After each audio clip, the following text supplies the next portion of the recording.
Good morning. This is Faith in Our Hometown, brought to you as a community service and sponsored by Mercy Hospital, Joplin. And now, here's your host, Father Jay Friedel.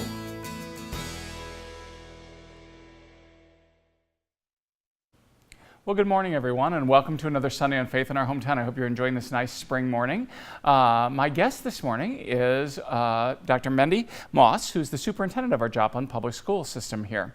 And we're going to be talking a little bit about the need for formation, and especially in terms of for all of us at many different levels of the age spectrum. We're going to talk a little bit about what's going on in our public schools. We're going to talk a little bit about some things that our state government is maybe trying to get moving here, some impetus here in our area to train some adults and give them a little continuing education, and really just the need for all of us to continue to be formed and to grow as people and as people of faith, I would say. So it is good to have you with us for another Sunday morning. We hope that you'll grab your coffee cup and get a warmer or all those things, and you'll come back and join us for a nice conversation with Dr. Mandy Moss, who's the Joplin Superintendent of Schools. So we're going to be right back after this Mercy Minute. Stick around for Faith in Our Hometown. I've had mammograms on the bus probably 12 to 15 times. It has been a lifesaver for me.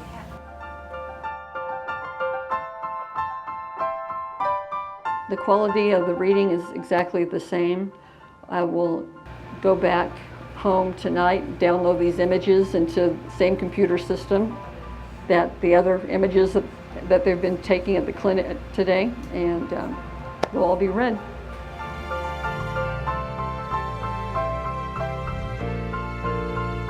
The earlier the better. Don't wait, don't put it off. Get started and do it every year.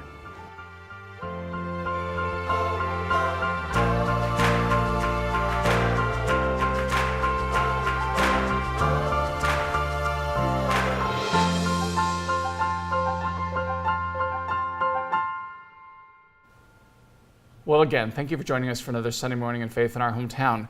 My guest this morning, Dr. Mandy Moss, who's the new superintendent of schools here in Joplin, and it is good to have you with us. First time you've been on the show. I've had some of your colleagues here before to talk about various issues, so it's nice to see who's in that building across the street from me as I sit there across from Memorial where your offices are. So, Mandy, just for our viewers, just tell us a little bit about yourself and how you came into Joplin, and then we're going to talk a little bit about all these education initiatives that you got going. Okay, well, I grew up in Harrison, Arkansas, went to school at University of Arkansas at Fayetteville, and then I moved to Springfield, Missouri after that. And I started my career in finance and banking, not knowing that I would someday become a teacher and do all the things that I've done in education, but I always wanted to be a teacher. And my dad, who is a businessman and quite the entrepreneur, he's like, "Oh, you don't want to be a teacher. Those children are unruly, they don't get paid enough," and so I kind all of those things are probably true. turned my attentions elsewhere. But once I got ready to have a family, I thought, I'm going to go back and follow my passion and do what I always wanted to do, and became a teacher, then a school counselor, and then a principal, and had many experiences along the way, and got to move back to my hometown as assistant superintendent and superintendent. I was there for 10 years.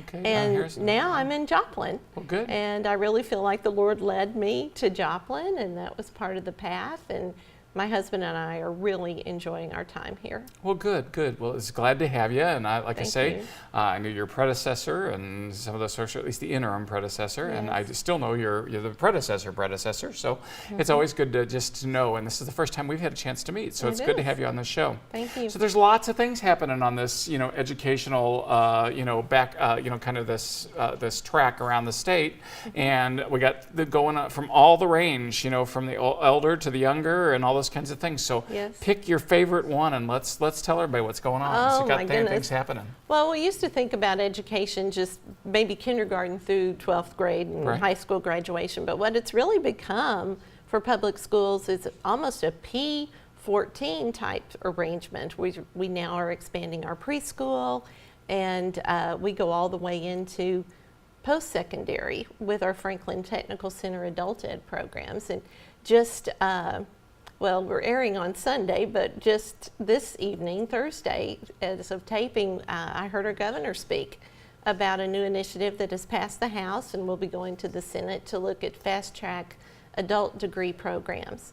And as we look at our state and our community even, there is a shortage of highly trained and technical workforce development type people to fill this big need that we have of vacant jobs. So what kind of jobs are we talking about there? We're talking a lot about advanced manufacturing, maybe computer integrated work to be able to program robots and assembly line work that, frankly, the openings are here and the vacancies are here, and we're looking for people to fill those. So now with this initiative to go back and incentivize people to get that training, our Franklin adult education programs right here in Joplin are poised very well to help bring that initiative about.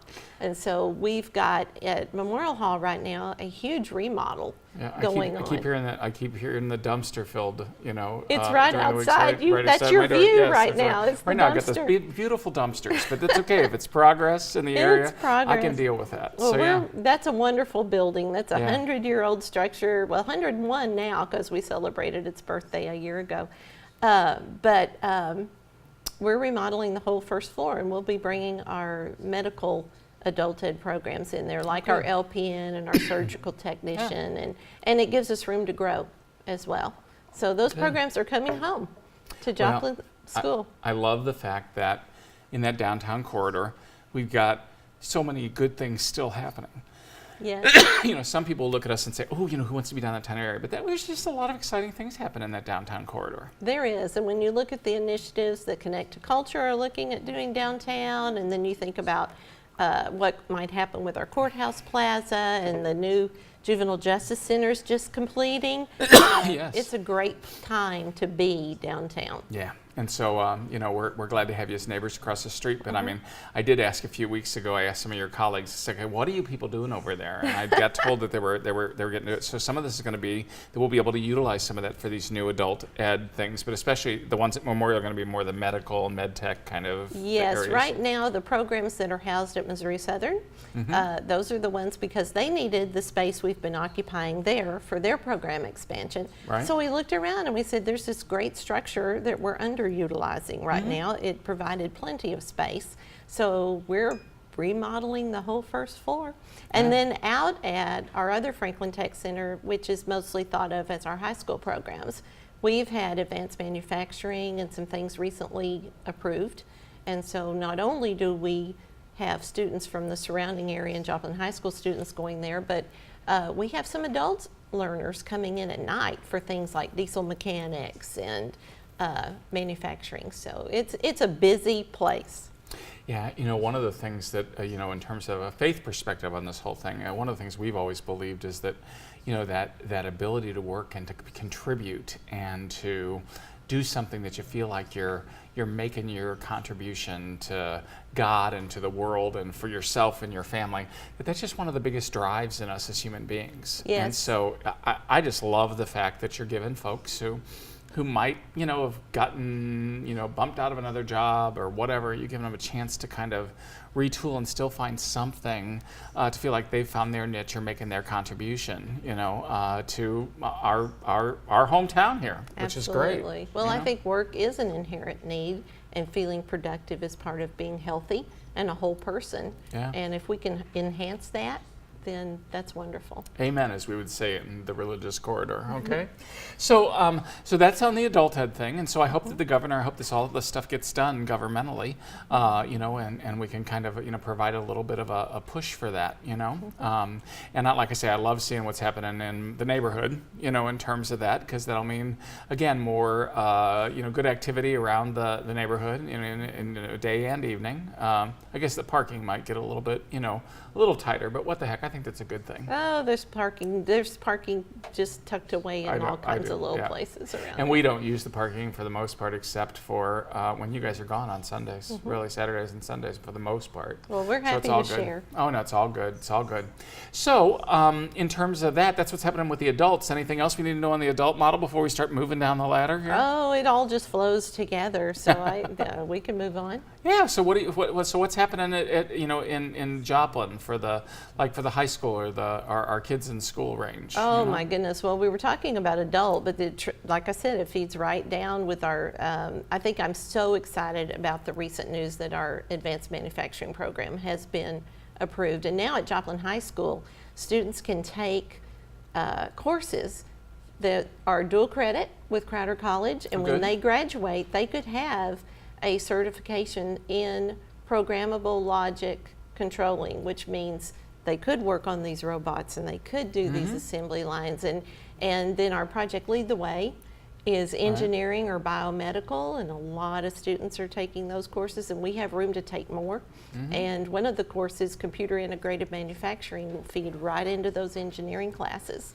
So explain to this how, you know, especially our viewers, how this works. So a student is a student right there at Joplin High School can sign up for a track or training and wind up with, again, a kind of an edge. An industry standard certificate. We even had 6 students in the last 2 years. Each graduating class has graduated with their associate's degrees. So we have so many opportunities for either advanced placement or dual credit, and I think those are kind of the unsung interesting and exciting things that we can offer because we're a larger high school, so we're able to have some exciting programs, and people need to know about them. Oh yeah, and like I say, I mean that's I just think, you know, it's you know, when I speak, you know, again to students, you know, and again I deal with them, with the exception of the ones in my church, I deal mostly with the ones when they get to college, at, you know, at Southern or whatever, and it's so great for when they come in with, you know, a year or even sometimes 2 years worth of their, you know, education done, the money that's going to save them and their families, and that they've got this already, this step up, this leg up, you know, in terms of their education and in terms of their getting into the workforce. It's amazing. And I think it helps them see the relevancy of the courses that they're taking on a daily basis. Hey, this is going to lead to something, and to set some goals for themselves. So, so that's you've got. But you mentioned 3 of them. Are those the big ones right now? So you know, kind of the those are the computer, new ones on the horizon. We also have a Joplin Early Childhood Center that we added 80 more students to in preschool this last year. Well, those 83-year-olds will be moving up as 4-year-olds. So now we hope to bring in 80 more 3-year-olds, and so that lovely facility that was built with a lot of partnerships and economic development grants and so forth there next to Irving Elementary, we're going to be able to serve even more students. And we're adding on to the kitchen there already. So there's never a dull moment. Well, that's the problem with 80 more mouths to feed, you know. It's I got to okay. add on to a kitchen. There We'll we go. take 'em. That's exactly We'll take 'em. Yeah. So we are talking with Dr. Mandy Moss, who's the superintendent of Joplin Schools, and we're talking about education across the kind of the lifespan, you know. We've been talking about some of the advances in adult education, and now we're talking a little bit about some of the stuff that's happening around the high school and a little post-high school. So we're going to get down into even some of the younger kids maybe here in a minute, if you'll stick around. We're going to take a quick break, but don't go away. And we're going to be right back with Dr. Mandy Moss, who's the superintendent of Joplin Schools, as we talk about education across the learning spectrum. You're watching Faith in Our Hometown on KSN TV, brought to you as a community service of Mercy Hospital, Joplin.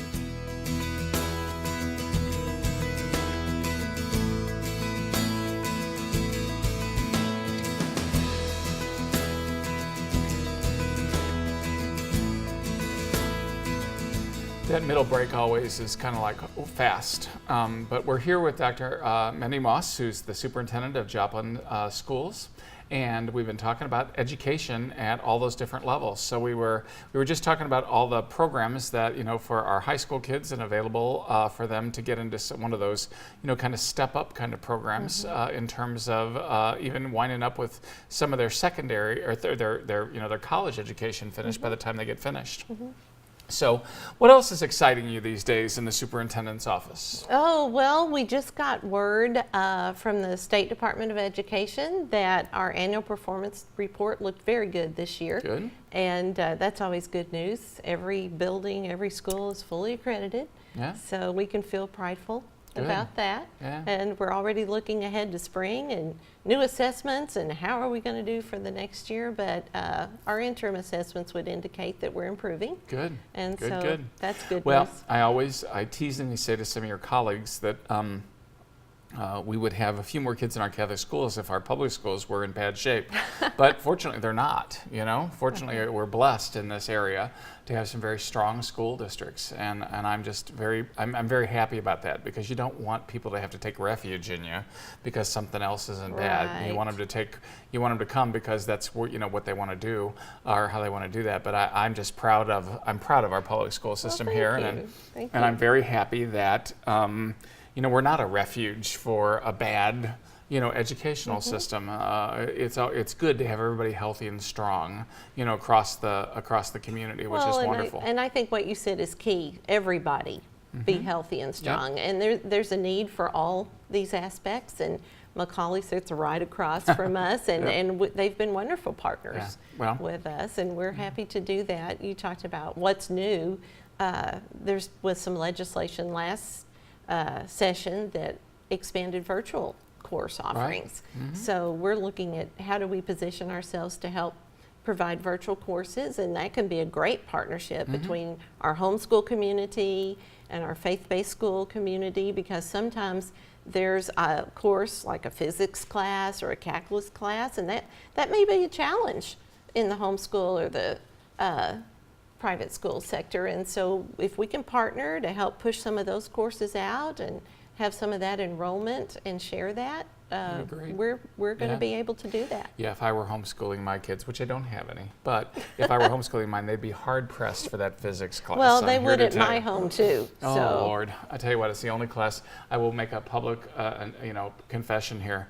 Physics is the only class in my entire life that I ever got a D in. Everything else was fine, but in high school, I got that D in physics because my friends, I wanted to take biology, but no, my friends said, oh, we're all taking physics. You should come along. You're going to love it. Oh, did I not love it? I did. Oh, yes. And I struggled. And so, and again, it was just one of those things. It wasn't what I wanted to do, which is a very telling thing for me, of course. I have, of my high school class, there were 30 of us, and six of them were either electrical or mechanical engineers. So, of course, they were all fun in the physics thing. Only a couple of us wanted to be priests, and, that just wasn't our area. But no education is wasted. Oh, no. I learned plenty. But it was the only one that I really had to almost force myself to, to tackle because it was a challenge. Yeah.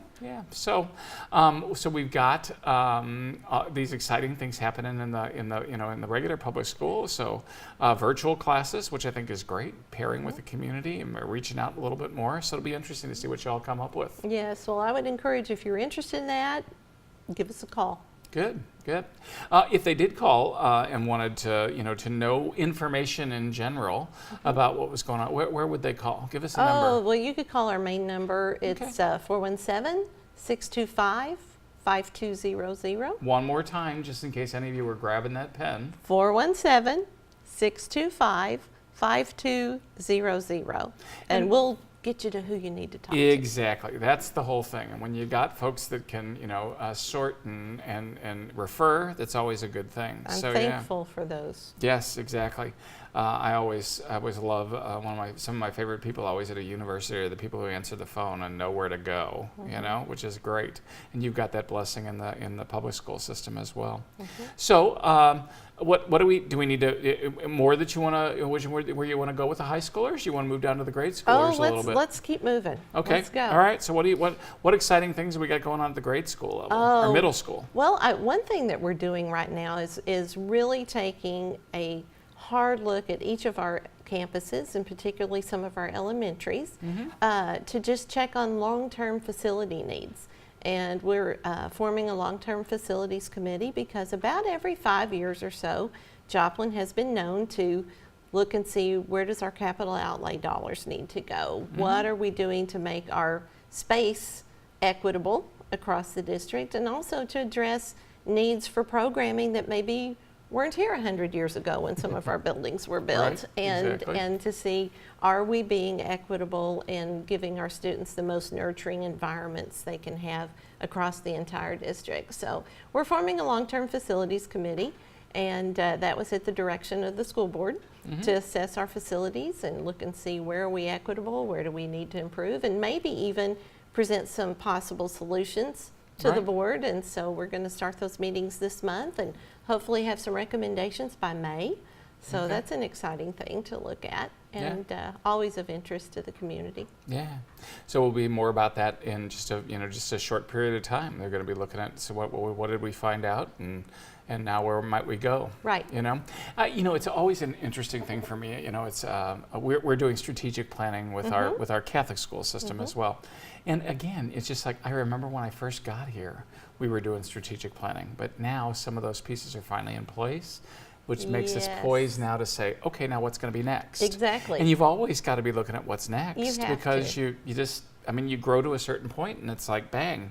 Well, you're either moving forward or you're going backward. And you can never stay in one place. That's not how our universe works. We're either going forward or backward. And we look at our strategic plan with our student and teacher and parent forums quarterly. Yeah. Because we don't want it to be something that, okay, we did a strategic plan and it goes up on the shelf and it collects dust and we don't look at it. Yeah, it's a living document. There's three main goals to that, and we think if it's not funneling through at least one of those three, then we need not be doing it. Yeah, and that's the beauty of getting everybody to contribute too, because when the plan is finished, if you've got all of your faculty and all of your students and all of your parents and the community all involved in that planning at the very beginning, who can disagree in so many ways with it, because it came from us. Right. When it comes from us, well, how can you fight with it Right. at that point in time? Right. It's just like, okay, this is what we discovered. This is where we need to go, which is a blessing. Yeah, blessing for you. Yeah. So in terms of some of that, so you're looking at facilities and you're getting some of those things done, especially you said the elementary level. Yes. Okay.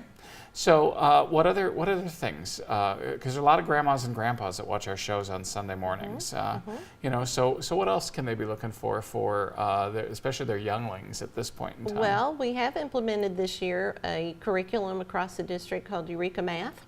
Okay. So one of the things that I discovered when I came here was that we were a little bit disjointed across having 11 elementaries, and it's always a delicate balance between autonomy for each building, because each building is going to have its certain feel and its certain flair and uniqueness, because they serve different neighborhoods. But where do we need to be consistent? And curriculum was one of the areas where we felt like we needed some more consistency. So we've just adopted that across the district, and it's very integrated in terms of teacher-driven instruction, but also some technology-driven instruction, so it's blended. And we're seeing great gains through that. So we're excited to have that, and now we're looking to our science and social studies and our English language arts, and what do we need to standardize, because our kids move around a lot. And so as they go from one campus to another, we don't want there to be gaps. Sure. So the kids are reporting back, and our student forum just most recently was talking about how they're really enjoying the curriculum. Good. And it's a deeper look at math. It's more the why, instead of just here's the equation and here's how to work it. But can you solve the word problem that goes with it? And do you understand why place value is important, or do you understand concepts of numeracy? So it's a little deeper, and I think it gets more to critical thinking, which is what our community and our nation even is asking for. Well, and they really need. Yes, I'm going to make a value judgment there. I think we need a little more critical thinking. We need to be able to function, not just in terms of what our functions are, but really in terms of where we want to go. Where are those values? How do we bring those values to bear on matters that we get passionate about? Yes. How do we do that? And if we don't teach our kids how to think, right. I don't want them to just be functionaries when they come out of school. Right. And I taught at the college level for many years. And it's the same thing. I didn't want my students just to be coming in and learning for the answer. I wanted my students to be able to come in and to do the processing of the information and the integrating of those things. I mean, they can look anything up. I don't care whether they can look something up. Right. I want to know that they know what to do with it when they wind up with all that stuff in their heads and in their imaginations. Well, I always tell our educators, what verbs are you using? Because if it's identify and it's picking out of a list, that's kind of just regurgitation. But can they compare and contrast? Can they analyze? Can they take information and synthesize it to come to a conclusion? So we're really trying to push those kinds of activities more. And frankly, sometimes it's a little frustrating. Yeah. But it's hard? worth it. I mean, I got to tell you, I think our teachers are, they got one of the toughest jobs They do. on the face of the earth. We have got to listen to teacher voice and support our teachers and be there to ask them, what do you need in the classroom? And then be sure we give them the tools and the training and in service to be able to deliver that. Yeah, but it's a tough job trying to keep all that going. I mean, I was laughing because I was, talking with, again, some of our administrators, and, we were talking about the fact that, one of them used to work at, at the secondary level, and she said when I went down to the first, the little level, I went, oh my God, I got to do this 7 times a day rather than just figuring out how to do it once. I mean, it's just like, oh my gosh. And I said, that's why I'm going to stay teaching at college level. At any rate, my guest this morning, Dr. Mandy Moss from the Joplin schools, our superintendent. We are going to be right back after this Mercy Minute to wrap up.